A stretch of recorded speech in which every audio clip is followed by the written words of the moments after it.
Good evening, ladies and gentlemen. Welcome live here on the WHS Network here on YouTube.com. I'm Brandon Morvillius. Alongside here with me, as always, is cameraman Jordan Redbeard McCoy here this evening. As we are at that part of the season, folks, where it's state tournament time, and we didn't know if this day would ever come, to be quite frank, with all the pandemic and everything going on. We was just happy to even get some games in, and let alone, almost 30 games later, and going into the sectional, this is going to be the best time of the year without question. So we'll get right into things again with our 2020 IHSAA 2A Section 40 Volleyball Tournament Preview Show, again live right here on the WHS Network. So again, same thing like we always do. We'll run through the bracket, give you the dates, times, location of where the tournament's going to be held at, which will be right here from Wapahani High School. And it's been a little while since that happened, and so it's going to be nice to be able to broadcast right here and announce some games and not have a very far drive like we're usually accustomed to. But again, we'll give you the update on the bracket, see what that looks like. Then we'll break every team down, look at some team stats and then individual player stats, who to watch for, and then wrap it up just kind of the season here for Wapahani, and then we'll go from there. But again, we'll start off here. Again, we have the bracket here. Well, this is what it looks like. We have the Elwood Panthers taking on the Frankton Eagles. That will be tomorrow night on Tuesday, October the 13th. That will be a 7 p.m. start time. Then the winner of that will then play on Saturday morning at 11 a.m. to take on the Monroe Central Golden Bears. That'll be an 11 a.m. start time. And then on Thursday night, a continuation of the opening round of the 2020 state sectional tournament here. It'll be your Wapahani Raiders taking on the Lapel Bulldogs. That'll be 6 p.m. again on Thursday, October the 15th. And then that same night there, you have Alexandria taking on Winchester at probably right around 7:30, 8 o'clock start time for that one there. And then obviously the two winners of those games will then meet at 12:30, 1 o'clock in the afternoon on Saturday, again October the 17th. Again, we've already seen Alexandria this year, so that could be interesting. Also Winchester as well, we've seen them, so that could be a potential matchup if Wapahani defeats Lapel on Thursday night. And then to wrap it all up, you have the Sectional 40 Championship game. Again, later on that night, on Saturday, October the 17th, 7 p.m. Again, all of the sectional play will be held right here at Wapahani High School. And so we're eager to see how things go for us. This has been overall very good season for Wapahani. Obviously, 22-5 record on the year. Did a lot of things right. And that's under, second season head coach Katie Weir. Her and her coaching staff have been fantastic, and has really got this team clicking on all cylinders now. We didn't exactly end the season exactly probably the way they had hoped. You had losses to Cowan, Muncie Burris, Belmont, which are all top 5 in the respective classes, which Belmont was number 1.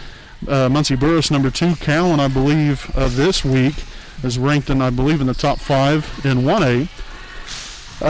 So I mean, you lost some tough games. We got a big win then Saturday, the second game against the Leo Lions. So that was a good way to end the regular season, have a little bit of momentum going into the postseason play, and hopefully, we can keep trending in the right direction here. This is the time where you've got to start playing your best volleyball.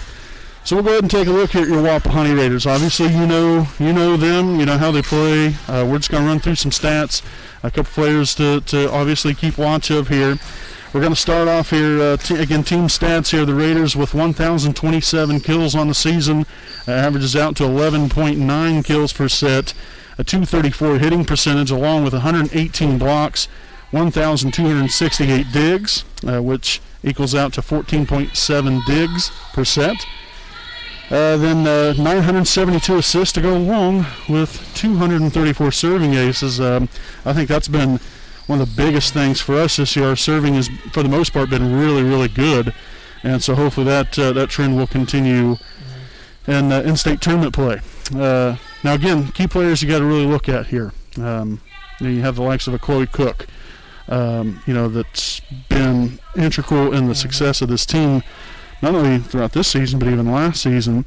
Leading the team right now in kills, 278 kills on the season, 5 aces, 21 blocks, also 71 digs and an assist. Her, balancing out with, and I've said it time and time again, our hitters, a nice wide range of hitters. You have Cook, Summers, Wise, Brewer, also Felton, Layla Lee.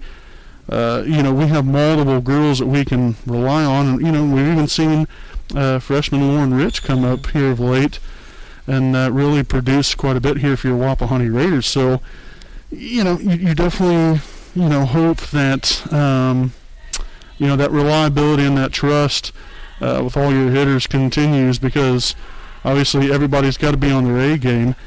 You look at Reese Baker, another very important back row player here for Wapahani.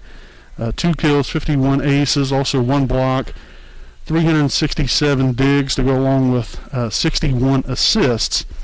So again, we're not gonna run down every single player, because you guys know who they are, you know what they can bring to the table. It's just all about going out there and putting it all out on the floor, especially come Thursday night when things really ramp up quickly here. So now we'll move on.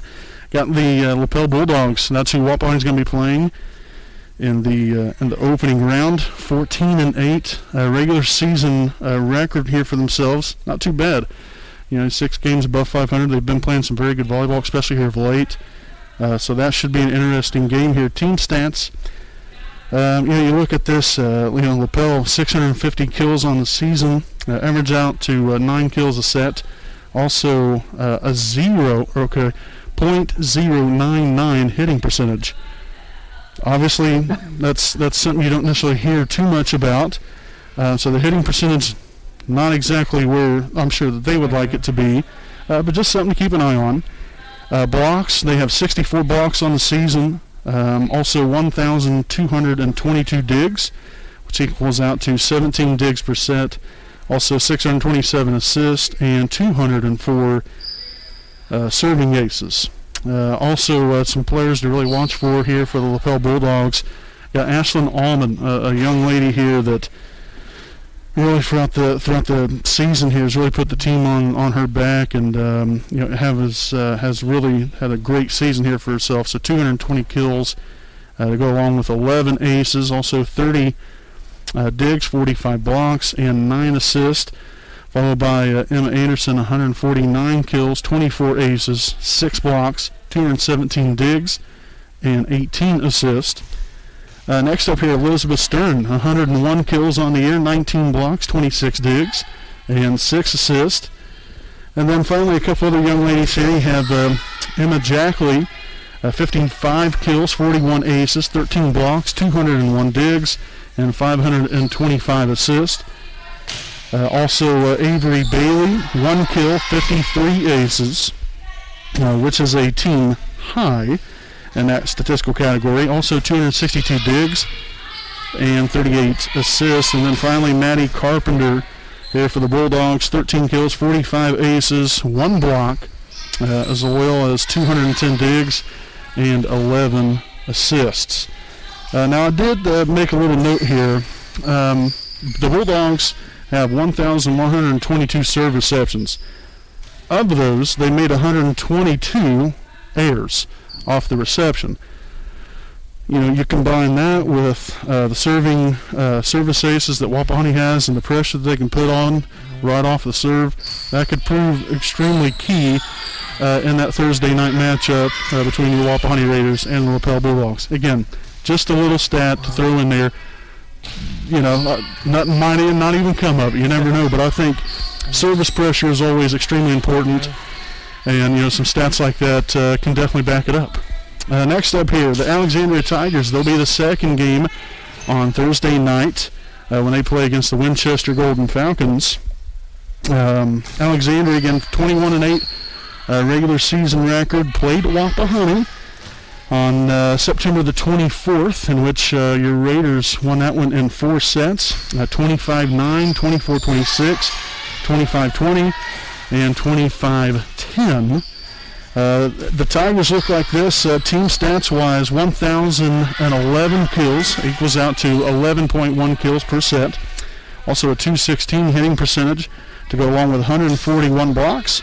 Also 1,206 digs, which again equals to 13.3 digs per set.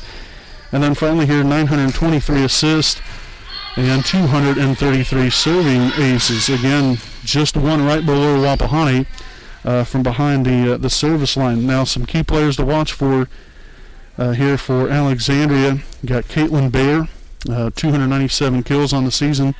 Go along with 4 aces, 37 blocks, 66 digs, and 7 assists.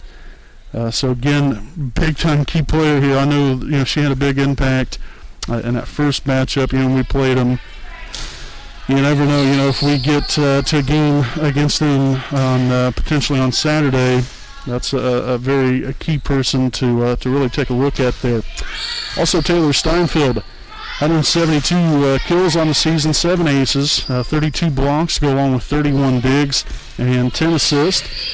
Next we have Warren Dungan, which also had a big game there against Wapahani the first time around. 146 kills to go along with 40 aces, 17 blocks, 296 digs, and 61 assists. And then finally here to wrap it up, here we have Olivia Hall and Kendall Parker.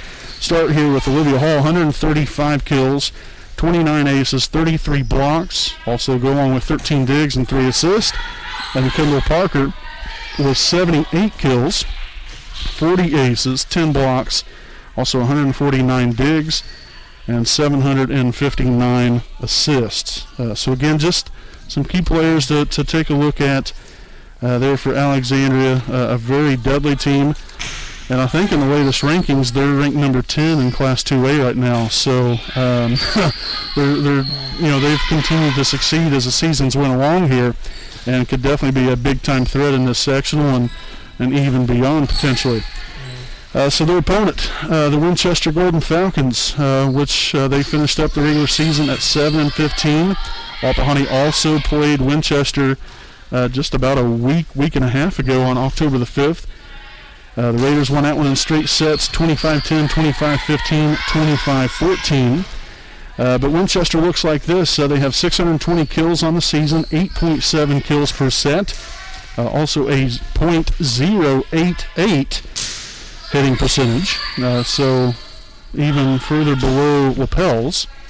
And then you have 82 blocks to go along with 1,278 digs, which equals out to 18 digs a set. Also 567 assists and 173 serving aces. Some players to watch for here for the Winchester Golden Falcons. You got Gina Moore, 196 kills on the season, 35 aces, also 38 blocks, 241 digs, and 31 assists.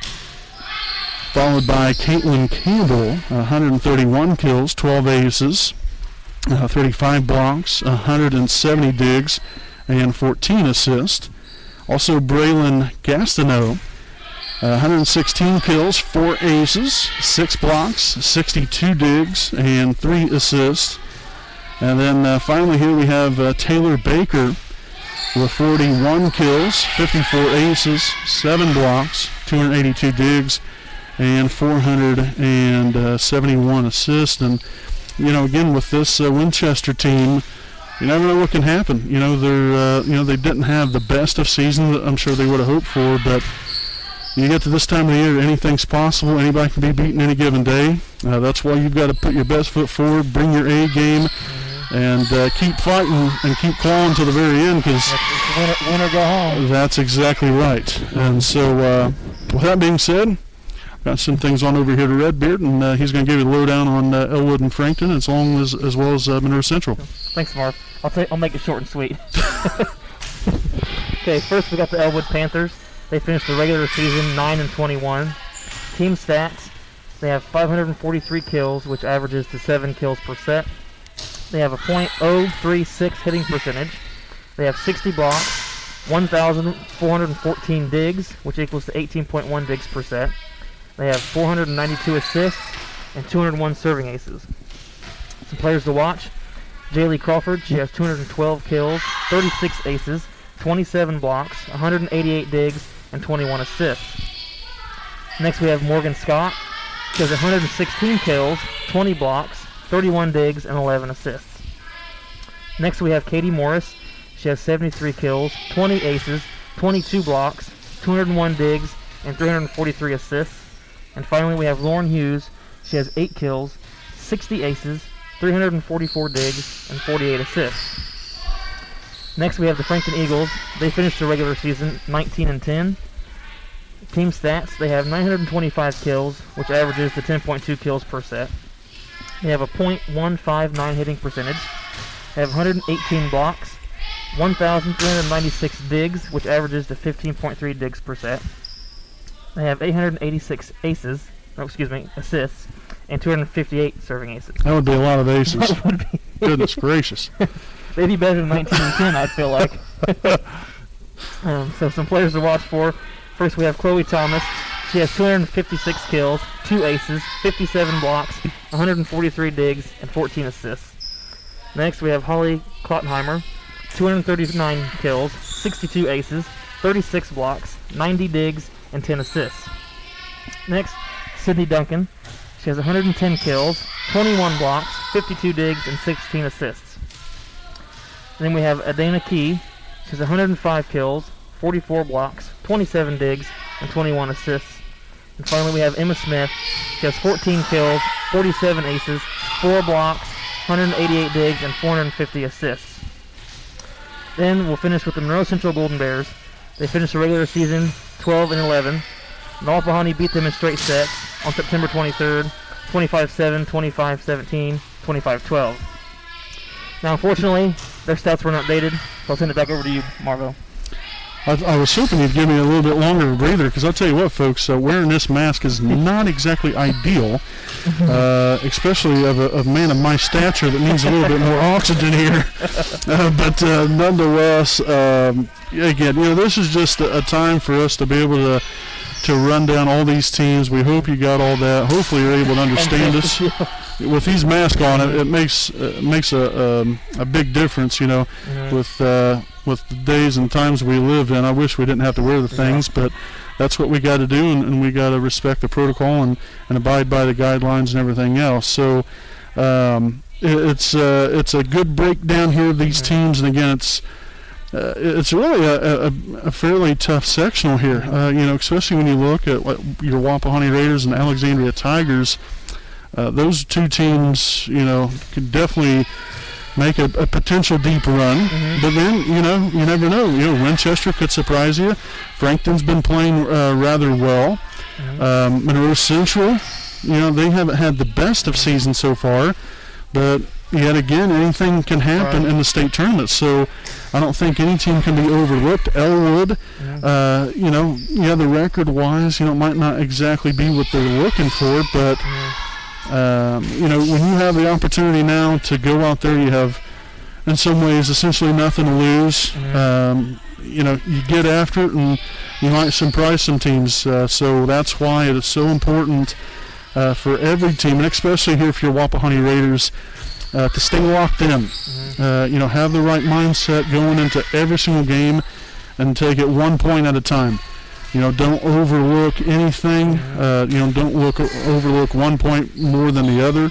And do the basic facets of the game correctly. I talk about that ad nauseum, to be quite frank with you all. That I think it's important with the team that we have, and I think the really core nucleus of this bunch has great potential. We got to the state finals last year. I think they definitely have the capabilities of doing that this year, but obviously talent-wise, I think we have it, but that also has to be balanced out with some luck as well. There's a lot of luck that goes into a lot of this as well at this time of the year, and so if you're on the right side of everything that factors into it, then they could potentially see themselves there, but you have to plug away and get after it, and as their motto says, all in. They've got to be all in on every single point and every single set and every single game, and stay focused, stick together. I think that's always an important thing. If things kind of go haywire, they got to come together as a team, figure out what they have to do to get the job done, to win, to be successful, and because at the end of the day, I mean, it's a team game. Individually, you might have some stars, but those are only good as the next person, and having that togetherness as a team is so important at this time of the year, and hopefully the Raiders come up with a big win, especially starting on Thursday night right here at Raider Gymnasium, Wapahani High School, against the Lapel Bulldogs. So again, we'll have that game right here live on the WHS network, so please join us. It's supposed to be a 6 o'clock start time, so we'll probably get on the air for our Raiders Live pregame probably right around 5:50 or so for that 6 o'clock start, and then we'll go from there. We'll see where the cards fall, and hopefully they fall in our favor, and we can keep pressing on. But it's going to be a very interesting tournament, and with the pandemic and everything going on, things can change. Things can change very quickly, so you don't know what to expect, and hopefully hopefully things will work out for us, and everybody can stay healthy and keep playing and keep winning, and go from there, and hopefully reach the ultimate prize of the state championship. But a lot of work has got to be done until then, folks, and we'll have it all right here live on the WHS network throughout the state tournament run. So again, this has been our 2020 IHSAA 2A Sectional 40 Volleyball Tournament Preview Show, again live right here on the WHS network. As always, I'm Brandon Morvillius, alongside my cameraman Jordan Redbeard McCoy. We appreciate everyone for watching us. Keep supporting this team, and we appreciate all of the love and support that you give us, but more importantly, more so for this team, because they deserve it, the coaches deserve it, and so all of you fans out there, families, community members, everyone that watches, we truly, truly do appreciate it. But like I said, there's more work to be done and a lot more to accomplish, so ride it along right here with us on the WHS network. So until next time, folks, we'll see you again on Thursday night, again from Raider Gymnasium, as your Wapahani Raiders open up the 2020 state tournament against the Lapel Bulldogs. Y'all have a great night.